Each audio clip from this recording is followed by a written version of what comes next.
বেশি ভিডিও আমি মূলত আপলোড করি না। তো কালকের লাইভের পর বা লাইভে কমেন্ট করেছে, কেউ কেউ ইনবক্সে জিজ্ঞেস করছে যে 26,000 চাকরি নিয়ে এত চিৎকার চেঁচামেচি করছিস।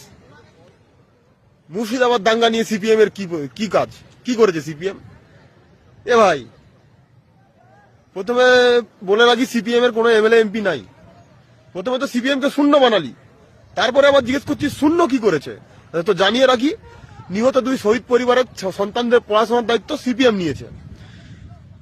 গত পরশু মালদাতে শূন্য পাওয়া দলের সাধারণ সম্পাদক মোহাম্মদ সেলিম সম্প্রীতি মিছিল করেছে। আর ওয়াকআপ নিজেদের এত বক্তব্য, ওয়াকআপ বাতিল নিয়ে কি করেছে? একমাত্র হাইকোর্টে পিটিশন দাখিল করেছে সিপিআইএম, তাও নিজের সম্পাদকের সই সমেত।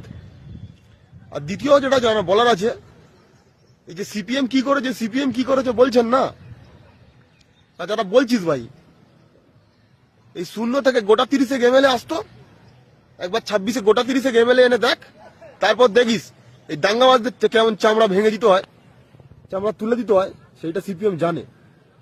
কারণ দাঙ্গাবাজদের বামপন্থীরা শক্তিশালী হলে দাঙ্গাবাজরা দুর্বল হবে, এটাই মেন কথা। ঠিক আছে, ভালো থাকবেন।